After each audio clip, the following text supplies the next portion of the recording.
Hey everyone, welcome back to Golden Hour at Casa Blanca. So, got a lot of work in progress items. It's been a while since I've done a video because we've had a lot of wind here and recording quality was just not very good. As you can see, the construction site is a mess, still is, always was, but I have actually started cleaning up. So we're now getting into a phase where I'm starting to prepare for inspections.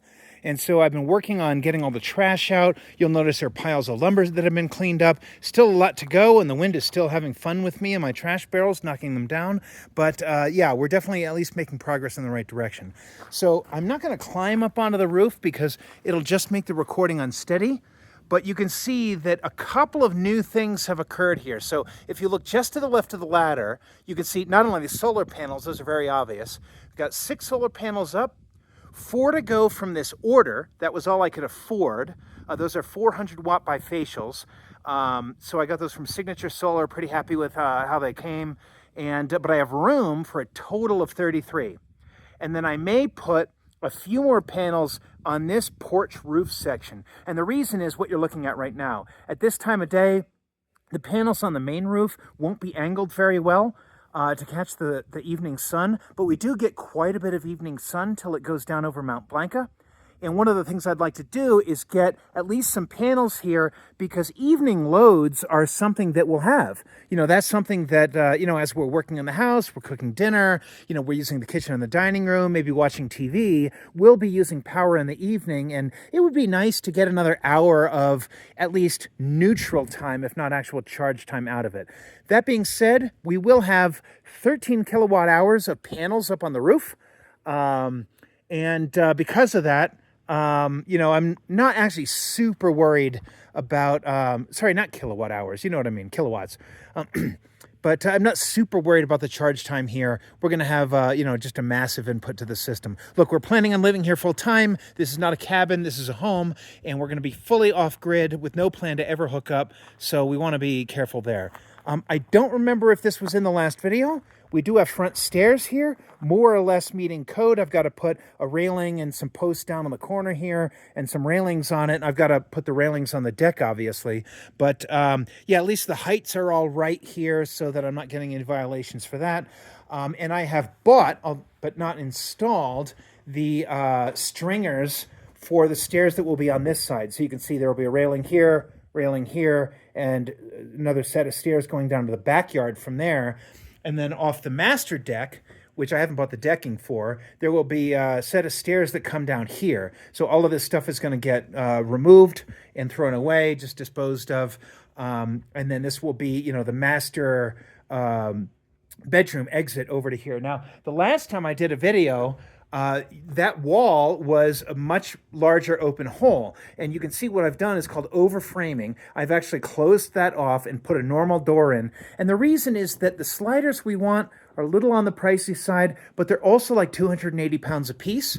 And I just couldn't manage them myself. I was too worried about damaging them, scratching them, dropping them. Honestly, putting the windows in alone was hard enough. Some of the small ones, no big deal, but we've got some 48 by 60s that were a real bear getting in. They were over 110 pounds a piece. Climbing up a ladder in the wind, that was not a good time. So I'm going to leave all of this for later. We're just going to do that because that'll meet code, let us get past our inspections, and then when we're ready at some point, we still have it framed, there's still a header and everything else in there, we can just pull this filler section out and pop a slider in there so we have a nicer exit to the deck. That deck obviously needs a railing, and I have not cut the post short because I haven't decided yet if I want to tie the roof down into it. I actually really do, but I don't want to do it now. And you can see the posts are actually just starting to warp a little bit. This one's starting to curl that way. This is a thing that happens no matter what size lumber you get. It's just how lumber goes. So if it's not pinned and held in place, they're going to continue warping that way. And I may actually end up having to cut them shorter and just do kind of a normal deck with a normal railing, and we'll do some other type of cover over there if we do anything at all. We'll see. That's a TBD item. Nothing for today. Let's go in the house. And you're going to notice a couple of things. It's going to be a lot quieter in here.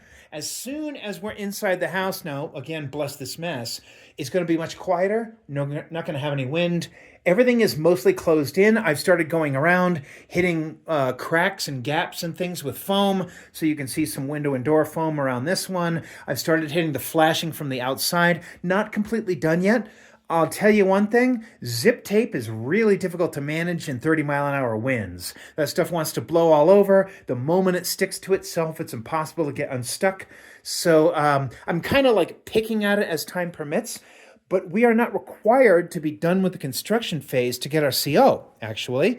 So in this area, we've got to get plumbing, electrical, and then a final walkthrough, and then looking for things like your smoke boxes, front and back steps, a source of heat, and stuff like that. So we're building against those requirements and nothing else for the moment.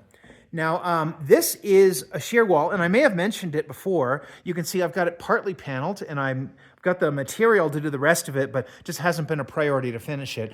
And the reason for this is that the prevailing winds come this direction, and when they do, they can hit 40, 50, 60 miles an hour with gusts sometimes. There is a hinge point on this wall here. You can see this gable end wall has two sections to it. I did not balloon frame it. I will be adding some straps.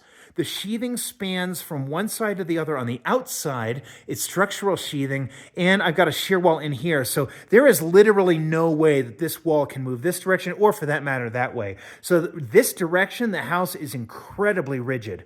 Now, what I still need to do is work out some support going this way. You can see I have another hinge point there. It's not very long. This whole boxed in section is going to prevent most of that wall from wanting to move, but I have not got any rafter ties in here. I do have rafter ties up there, and I have actually a few more to install. You can see I've scattered the material. I just haven't had a chance to put them in.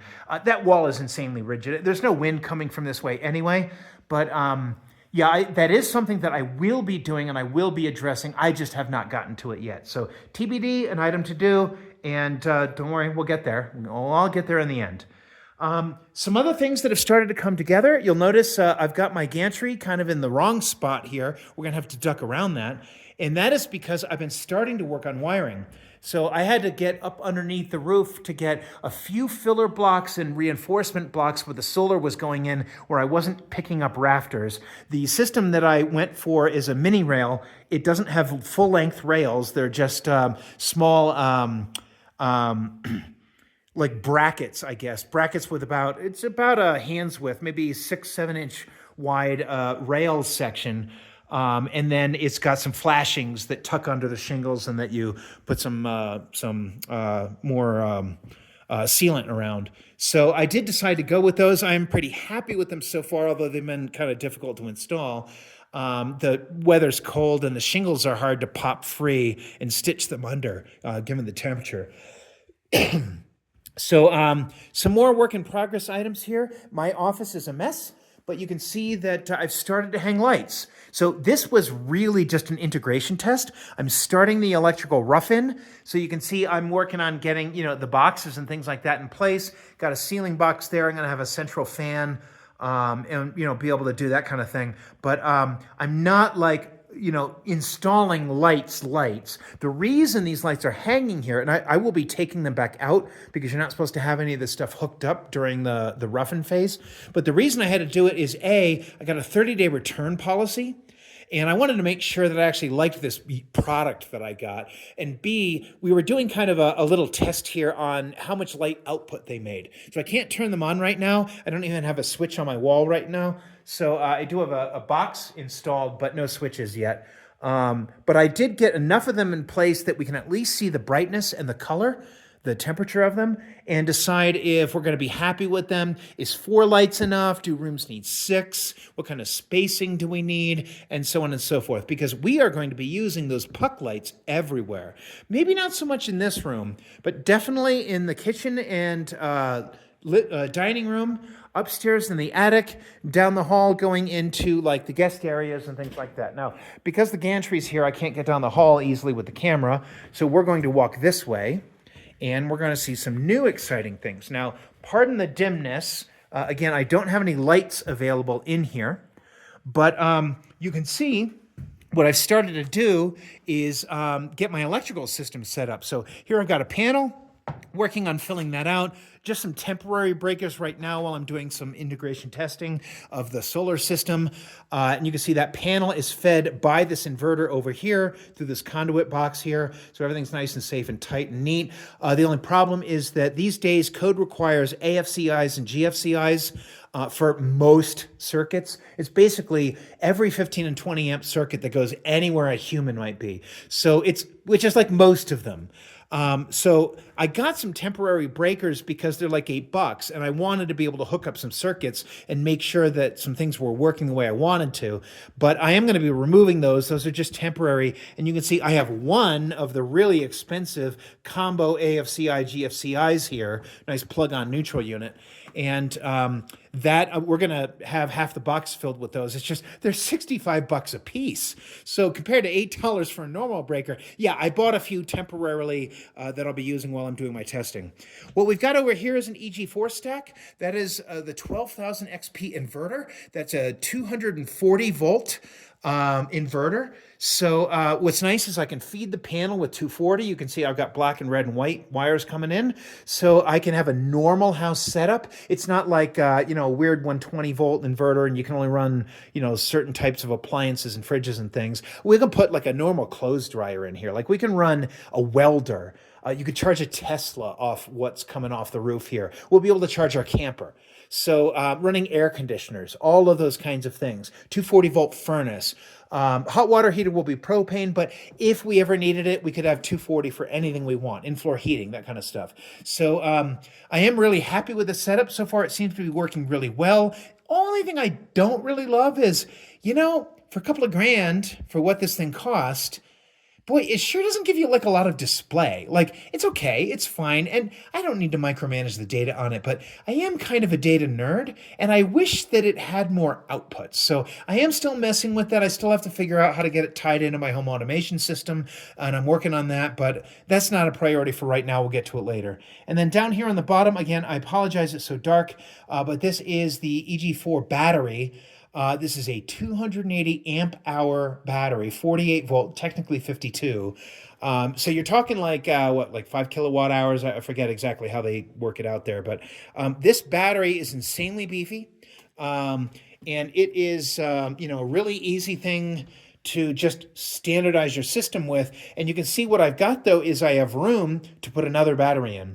So if I want to, I can actually parallel this, and I've got a spot here under the panel where I can put one more battery and then double the capacity of the system. And I guess technically speaking, I could even fit a third along that wall, although that's probably kind of pushing it to some degree. So for right now, I'm just going to plan 2 batteries, and I'm just working on getting the electrical. So electrical roughing in progress. You're going to go around. You're going to see starting to see some switch boxes and some outlet boxes. I ran out, so I don't have all of them in place, but we're starting to get those things wired in here so that we can get everything hooked up.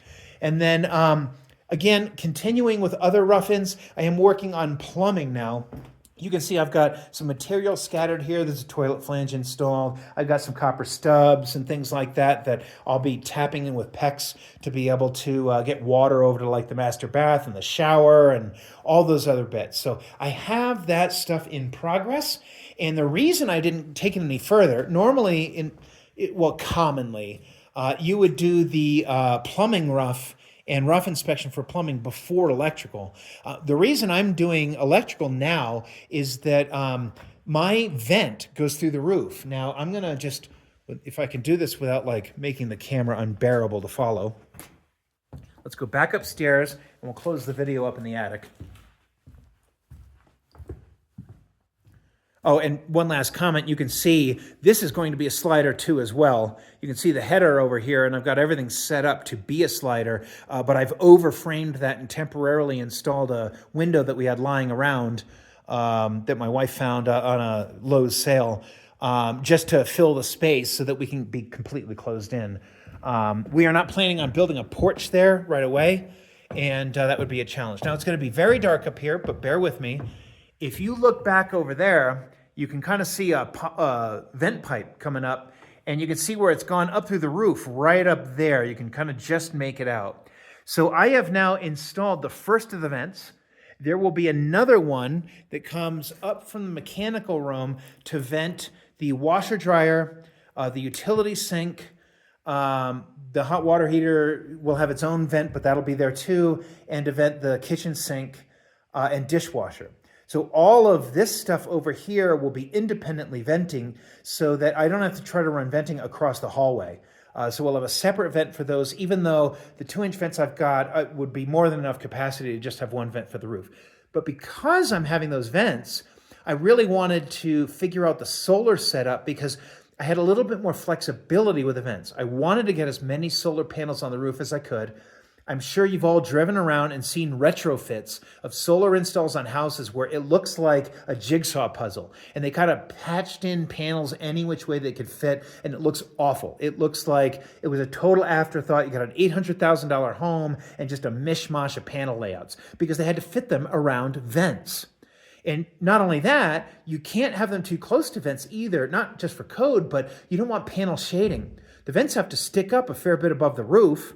It varies depending on code by your locality, but usually like 12 to 18 inches, depends on where you are. But because they've got to stick up a bit above the roof, they would cast a shadow on a panel that was too close to them. And panel shading is really bad for solar systems. You want no shading on your panels at all. So, because if you can actually take down not just a panel, but an entire string if you have one panel be significantly shaded.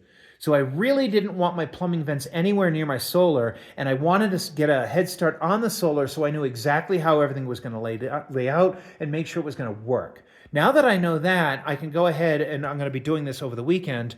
I'm going to pop the other vent here through the roof and also get another vent going for the hot water heater. So the hot water heater will have an intake and an exhaust. There will be a standard DWV vent for the plumbing. Those will go through the roof, kind of down towards the corner there, and serve that mechanical room. So they'll come down into the mechanical room. So originally, I was going to put HVAC up here, and I've kind of changed my mind on that. I can still do that.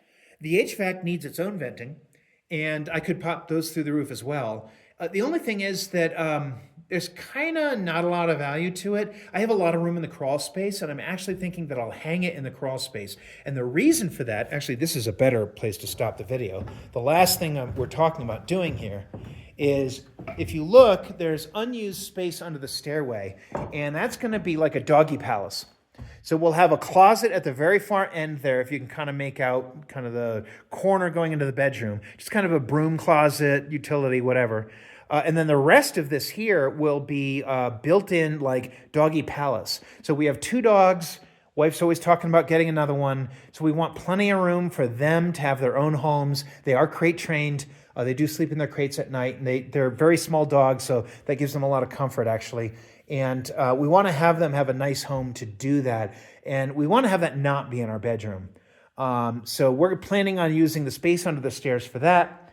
And then what that means, though, is that we need to think about, we're going to do central air. So if you think about plumbing, you need to do a big return into the furnace, and then you need to do your feed lines over to your various rooms.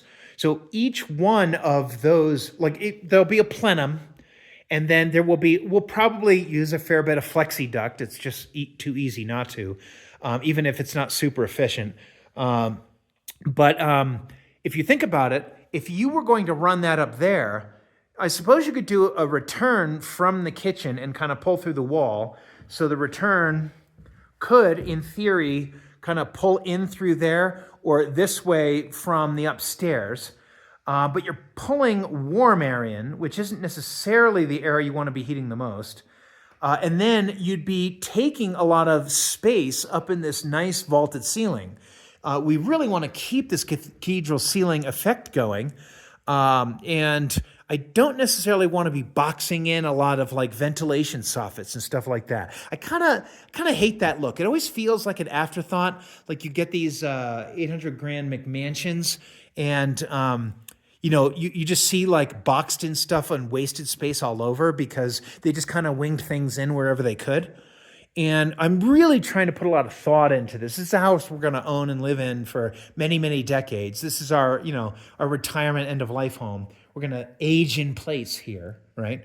So that was the original plan, and I'm kind of backing away from that. There would just be too much work trying to figure out all the ducting to get all the rooms in the house heat, particularly if you also think about having to heat into these back rooms here. So like the guest bath, the master closet, there's just really not going to be great ways to get that duct work around. And sooner or later, you'd have to drop down and have a soffit to get things running this way under the joists. So if that's out, now, cassettes, mini splits, that was an option, but I kind of hate the wall mount look. It's very much a retrofit, very much an afterthought. So I didn't want to do that. They have in-ceiling cassettes that you can put in, and those are actually quite nice. But again, it's still not like as nice as I wanted to be. And we need propane as a backup too. Most mini split systems are designed to be just heat pumps. So we're going to need an alternative method, which maybe kind of rules them out. And finally, the mini split system to do like a 4 to 6 zone, which I think we actually need like 6 zones here. Whether you do like a couple of like 2 or 3 2 zones, maybe a 4 and a 2 or a 6 zone, they're like $7 to $9 grand. And that doesn't count like the installation because the line sets are only like 10 to 15 feet long with the ship width. So we'd have to be buying some extra long line sets, and that starts driving the cost up as well. So you're pushing towards 10 grand even to DIY one of those. So then I thought, well, don't worry, I'm working up to the final conclusion. Then I thought, well, in that back utility closet, I would do a vertical furnace. So what I could do is a downdraft furnace with a return near the top, coming down through the furnace here, and then punching down into the crawl space, running flexi duct everywhere. And that actually would be a really good plan. The only thing is it does waste space and it brings noise back into the home. So I think what we're finally going to do, the last option would be to do a horizontally mounted furnace hung underneath the house in the crawl space. There's a ton of room down there. It's going to be a really easy thing for me to set up. And then what I can do is just run flexi duct around all of these rooms and just start popping floor registers in. All that stuff's going to be in the crawl space. There's nothing else in there, maybe using it for storage, but it's not valuable. It's not a basement. It's not going to be a walk-in. We're just going to encapsulate it, skirt it, and just leave it as a crawl space. So that's going to be, I think, the option we're going to go with. We're looking at some furnaces now. We don't really have the budget to get the one that we want, 90 to 96% AFUE. So we're probably going to get a cheapo, 80%, maybe even something used at first. But that's okay because we're just trying to get the CO. We can immediately rip that thing back out and resell it because we're actually not going to be living here for a few years. So I don't actually even want to invest in a furnace right now because newer, better, amazing options will be out. I mean, heat pumps weren't even really that much of a thing 3 or 4 years ago. And now almost all new systems are heat pumps. So what'll 3 or 4 years hold from now? We don't really know. And so let's not get ourselves locked in. We're just going to keep flexible. I'm going to start working on tidying up some details. As I said, just to review, plumbing and electrical rough, and then working towards the CO. I need to get like railings on the loft. There's a stud that's missing there. Just miscellaneous things. Time to start buttoning stuff up. And that's what we're working on. So stay tuned, hit the like and subscribe. We're going to be back to it. And I'm going to get back into more regular posting now that I'm starting to get back out of the wind and we're fully closed in. So again, thank you all for watching, and we'll see you next time.